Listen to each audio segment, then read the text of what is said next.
तो आज हम बात करेंगे जल प्रदूषण अधिनियम की।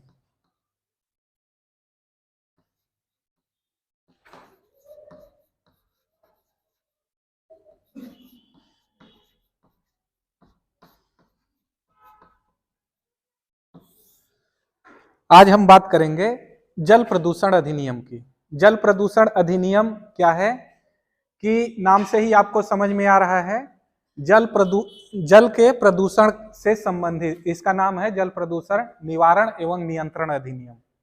ठीक है, शॉर्ट में हमने लिख दिया है जल प्रदूषण अधिनियम 1974।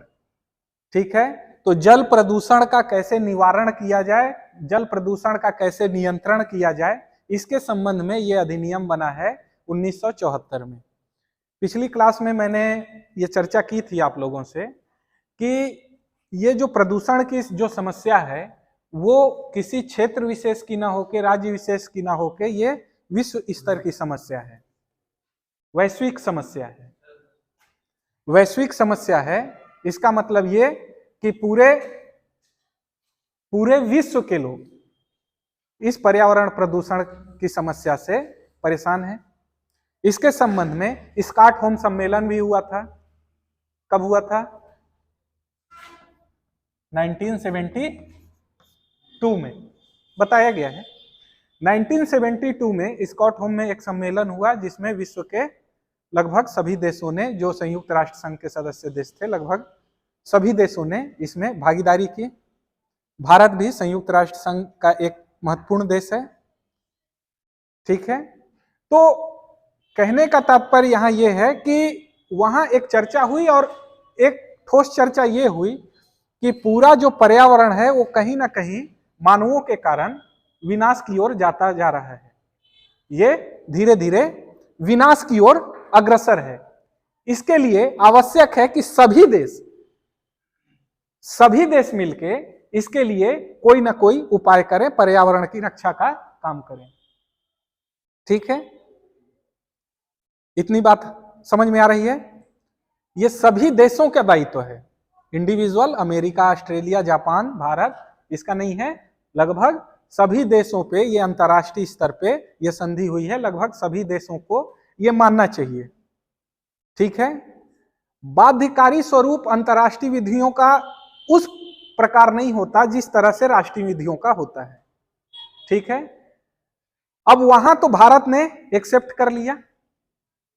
ठीक है, संविधान के अनुसार भारत को चलाना है। भारतीय संविधान के अंतर्गत जब आप स्टेट और सेंटर का रिलेशन देखेंगे, राज्य और केंद्र का संबंध, तो आप ये पाएंगे कि विधि बनाने की शक्ति भारत में पूर्ण रूप से केंद्र को नहीं है। विधि बनाने की शक्ति केंद्र और राज्य स्तर पे अलग अलग है। ये मान सकते हैं कि मोटा मोटी जो क्षेत्रीय समस्या होती है या जो क्षेत्रीय सब्जेक्ट है वो राज्य के पास होते हैं, जिसके अंतर्गत आपकी पुलिस व्यवस्था, लोक व्यवस्था ये सब आती है। और जो राष्ट्रीय स्तर के जो सब्जेक्ट होते हैं वो केंद्र के पास होती है। ठीक है, लेकिन कुछ ऐसे भी सब्जेक्ट होते हैं जो कि राज्य के और केंद्र के दोनों के सहयोग से वो संपन्न किए जाते हैं, जिसके अंतर्गत आपका वन आ जाएगा, शिक्षा आ जाएगा। अब कहने का तात्पर्य ये कहीं ना कहीं दोनों के विषय, तो जो क्षेत्रीय सब्जेक्ट के होते हैं वो राज्य के अंतर्गत आते हैं, तो ये राज्य सूची में वर्णित है। ठीक है, और केंद्र के अंतर्गत जो आते हैं उसे केंद्र सूची में वर्णित है कि कौन कौन से सब्जेक्ट आपके आएंगे। ठीक है, एक अतिरिक्त सूची बनाई गई, समवर्ती सूची, जिसमें दोनों को विधि बनाने की शक्ति होती है। शुरुआत क्लास में यही चर्चा हुई कि पर्यावरण के अंतर्गत क्या आता है? आसपास के सभी आवरण। ठीक है, तो पर्यावरण को कहीं डिफाइन करते हुए संविधान में स्थान नहीं दिया गया है। पर्यावरण को अगर डिफाइन कर दिया जाए तो पर्यावरण के अंतर्गत आप क्या देखेंगे? इस समस्त पहाड़, नदियां, समस्त आसपास के आवरण, समस्त जीव जंतु। तो अगर इस पे अगर केंद्र का कब्जा कर दिया जाए तो राज्य की स्वायत्ता खत्म हो गई, फिर संघात्मक जो आपका ढांचा है वो तो समाप्त हो गया। संघात्मक ढांचे में कुछ शक्तियां केंद्र के पास, कुछ राज्य के पास। इसलिए पर्यावरण को ना ही केंद्र सूची में रखा है, ना ही राज्य सूची में रखा है। ठीक है। हालांकि पर्यावरण के कुछ भाग जिसके अंतर्गत आपका वन आता है, वन्य जीव आते हैं, उसे समवर्ती सूची में रखा है। समवर्ती सूची मतलब इस पे दोनों विधियां बना सकते हैं।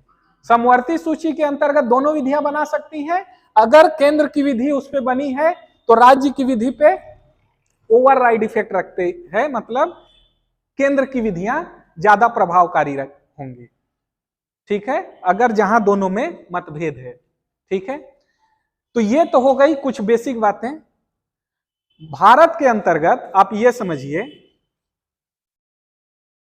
भारत में अगर ये बात की जाए, ऐसा प्रोविजन कहां है? तो आर्टिकल 245 में।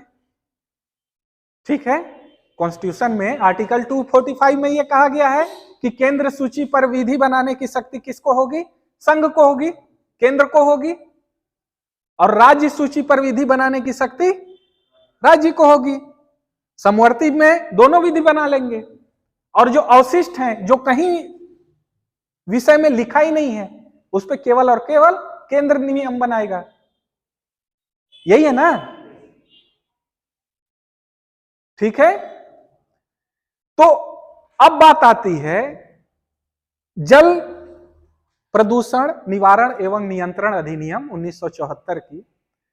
तो ये सामान्य रूप से जो विधियां बनती हैं, जो राज्य और केंद्र पे दोनों लागू होती हैं, तो आप देखेंगे पर्यावरण किसी का विषय नहीं है, तो कैसे नियम बना? तो जब आप पर्यावरण विधि की उद्देशिका को पढ़ेंगे, शुरुआत में आप पढ़ेंगे, तो वहां ये आपको समझ में आएगा कि 252 के अंतर्गत इस विधि का निर्माण हुआ है। 252 क्या कहता है?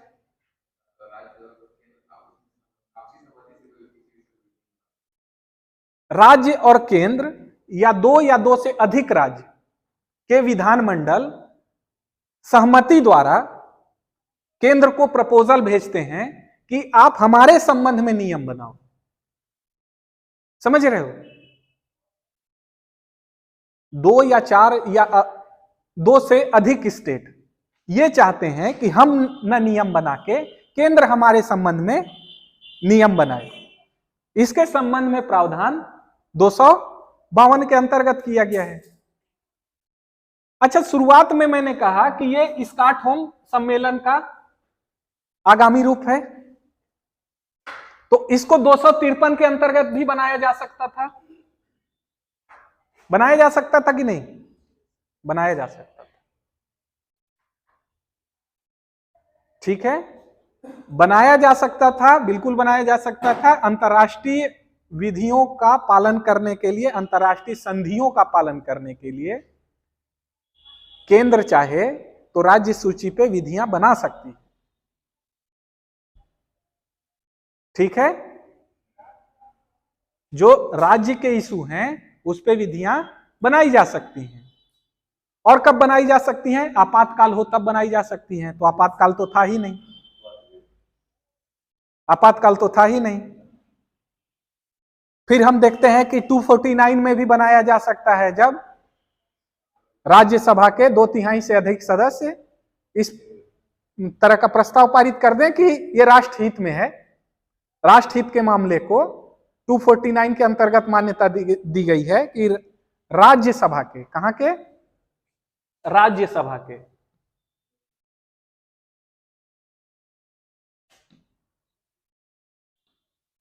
राज्यसभा के 2/3 से ज्यादा सदस्य मिलकर अगर यह प्रस्ताव पारित कर दें कि राष्ट्रहित में है कि सभी राज्यों के लिए इस विषय पे केंद्र विधि बनाए, तो फिर केंद्र विधि बना सकती है।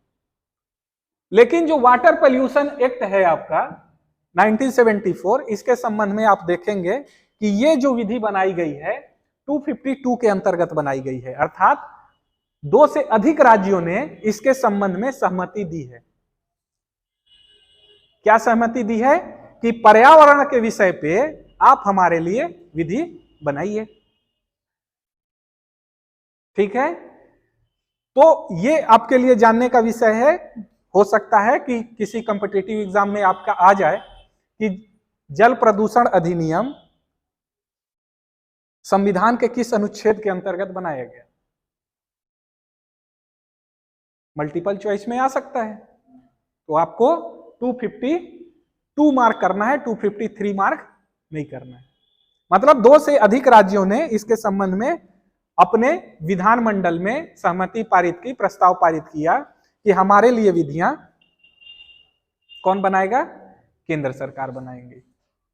इसके अंतर्गत बंगाल भी आ जाता है, जम्मू कश्मीर भी आ जाता है, मध्य प्रदेश भी आ जाता है। जो आपका छत्तीसगढ़ है उस समय मध्य प्रदेश था, तो मध्य प्रदेश ने भी प्रस्ताव पारित किया था, बिहार ने भी प्रस्ताव पारित किया था, गुजरात ने भी पारित किया था, हिमाचल प्रदेश ने भी पारित किया था। ऐसे करके लगभग 12 राज्यों ने उस समय प्रस्ताव पारित किया था जब यह अधिनियम बन रहा था। लगभग 12 राज्यों ने यह प्रस्ताव पारित किया कि हमारे लिए विधियां केंद्र बनाएगी ये जल प्रदूषण के संबंध में। ठीक है, किसके संबंध में? जल प्रदूषण, पर्यावरण प्रदूषण नहीं। ठीक है, जल प्रदूषण के संबंध में विधियां बनाने की शक्ति लगभग 12 राज्यों ने केंद्र को प्रदान की, और जब यह विधि बनी तो उस समय से तत्काल लागू हुआ। लेकिन जैसे जैसे यह भी प्रावधान किया गया, इसके अंतर्गत यह भी प्रावधान किया गया कि जैसे जैसे अन्य राज्य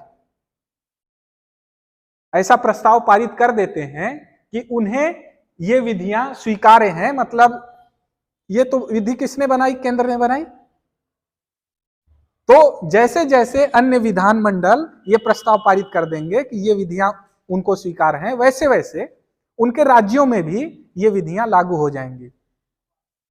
इसी क्रम में यूपी जो है लगभग 1 साल बाद वहां प्रस्ताव पारित किया गया और वहां भी जल प्रदूषण निवारण एवं नियंत्रण अधिनियम लागू हुआ। ठीक है, अब इसके नाम से क्या समझ में आ रहा है कि जल के प्रदूषण का निवारण करना है। निवारण मतलब उसको कम करना है या समाप्त करना है। ठीक है, निवारण एवं नियंत्रण, अगर प्रदूषण हो रहा तो उस पर नियंत्रण करना है, उससे संबंधित अधिनियम है। ठीक है, सामान्य रूप से मैं बार बार कहता हूं कि जब भी आप पढ़ाई करें तो सामान्य से विशिष्ट की ओर जाएं, सामान्य से विशिष्ट की ओर जाएं। ये जो लॉ की पढ़ाई है इसके अंतर्गत आपको सामान्य से विशिष्ट की ओर जाना चाहिए, अगर याद रखने के लिए आपको है, क्योंकि आप जाएंगे तो इस एक्ट का नाम पहले पढ़ेंगे तो आपको यह समझ में आ जाएगा कि इसके अंतर्गत जल प्रदूषण के निवारण की और नियंत्रण की बात की जा रही है, उससे संबंधित अधिनियम है जो कि 1974 में बना है। इतना मोटी मोटी समझ में बात आ जाएगी। उसके बाद ये चैप्टर में डिवाइड रहेगा, तो चैप्टर का जो नाम है उसमें उसी बात पे डिस्कस किया जाएगा। ठीक है, फिर चैप्टर के अंदर जो शीर्ष खंड होते हैं, जो जिसको धारा कहते हैं आप लोग, तो धारा में भी हेडिंग होता है। जैसे सामान्यतः धारा 1 में क्या रहता है? संक्षिप्त नाम, विस्तार और प्रारंभ। उसमें एक्ट का नाम रहेगा, यह बताया जाएगा कि यह एक्ट कहां कहां लागू होगा या कहां लागू नहीं होगा। ठीक है, और प्रारंभ कब से होगा यह बताया जाएगा। तो जब इस तरह से आप पढ़ाई करेंगे तो मोटा मोटी मेरा यह मानना है कि काफी कुछ आपका क्लियर होते जाएगा, समझ में आते जाएगा। वो जो हेडिंग है वहीं से आपको पकड़ लेंगे आप कि इसके अंतर्गत ये होना चाहिए, एक माइंड सेटअप हो जाएगा आपका। अंदर भी लगभग वही बातें रहती हैं। ठीक है, एकदम ब्लैंक माइंड से मत बैठिए पढ़ाई करने। आप जो चैप्टर पढ़ रहे हैं पहले से आपका माइंड सेटअप रहे कि आप कौन सा चैप्टर पढ़ रहे हैं, तो आपको पता रहेगा कि इस चैप्टर में क्या हो सकता है। ठीक है, तो आप जब पढ़ना चालू करेंगे तो हो सकता है कि 80% लगभग वही हो, 20% जो आपकी उम्मीदें हैं उससे अलग चीज हो सकती है। ठीक है, लेकिन दिमाग उस चीज को ऑब्जर्व करेगा। ठीक है, संक्षिप्त नाम विस्तार और प्रारंभ की बात हो चुकी। लगभग 12 स्टेट ने उस समय मान्यता प्रदान की। उसके बाद धीरे धीरे जिस जिस स्टेट ने उसको मान्यता प्रदान की वहां वहां ये लागू होता चला गया। ठीक है, इसके बाद सेक्शन 2 में क्या आएगा? परिभाषाएं। सामान्यतः अधिकांश विधियों में सेक्शन 2 में परिभाषाएं होती हैं, डेफिनेशन होती हैं, इसमें भी हैं। तो इसमें जो आपका डेफिनेशन दिया गया है उसके अंतर्गत आप देखेंगे कि बोर्ड की बात होगी। तो बोर्ड मतलब क्या होता है? ये बोर्ड नहीं, इस अधिनियम के अंतर्गत एक बोर्ड बनाया जाएगा। बोर्ड क्या होता है? कुछ लोगों का समूह, कुछ लोगों का समूह जिसमें एक से अधिक व्यक्ति रहते हैं। यह सदस्य संख्या सामान्यतः जिस स्तर का बोर्ड है वो गवर्नमेंट तय करती है। कई बार अधिनियम में भी ये प्रावधान रहता है कि इस अधिनियम के अंतर्गत कितने सदस्य रहेंगे बोर्ड में। ठीक है, कुछ अधिनियम में बोर्ड की संख्या निर्धारित रहती है कि इस बोर्ड में इतने व्यक्ति रहेंगे, लेकिन अधिकांश जो आपका अधिनियम है, अगर केंद्रीय बोर्ड की बात की जाएगी तो केंद्र स्तर पे तय होता है कि बोर्ड में कितने सदस्य होंगे, और राज्य बोर्ड की बात की जाएगी तो राज्य बोर्ड तय करता है कि स्टेट गवर्नमेंट तय करता है कि कितने सदस्य रहेंगे। तो जब जब अधिनियम के अंतर्गत बोर्ड शब्द यूज हो तो सामान्य रूप से आप ये अर्थ लगाएंगे कि इसके अंतर्गत केंद्रीय बोर्ड और राज्य बोर्ड दोनों शामिल हैं।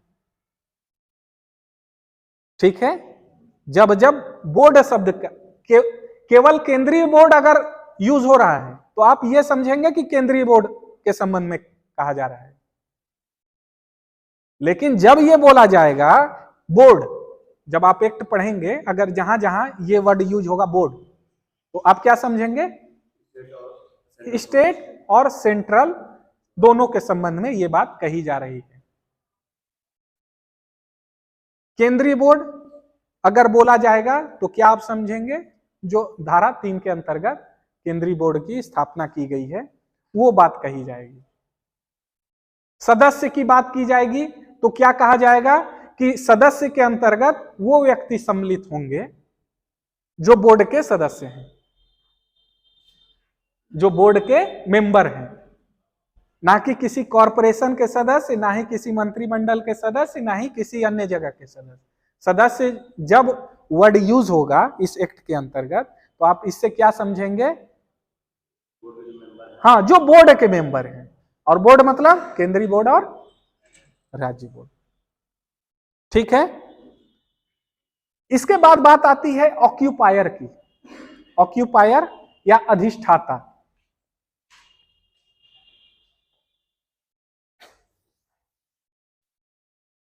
थक जाए तो बता दें। हाँ,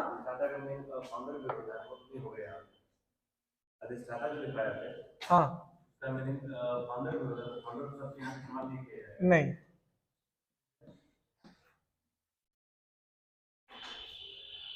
अधिष्ठाता को अगर इंग्लिश में देखेंगे, जैसा आपने बताया, अधिष्ठाता मतलब एक तरह से फाउंडर होता है, लेकिन यहां बात इंग्लिश में अगर की जा रही तो ऑक्यूपायर शब्द यूज किया गया है। ऑक्यूपायर जो ऑक्यूपाई करता है। ऑक्यूपायर मतलब ऑक्यूपेशन है जिसका, कब्जा है जिसका, जिसका कब्जा है। तो किसी कारखाने के संबंध में, किसी स्थान के संबंध में ऑक्यूपायर कौन होगा? जो उसका स्वामी होगा। ठीक है। किसी पदार्थ के संबंध में, कारखाना अलग चीज है, पदार्थ अलग चीज है। किसी पदार्थ के संबंध में उसका ऑक्यूपायर कौन होगा? जिसका कब्जा होगा। कारखाने के संबंध में जिसका नियंत्रण होगा।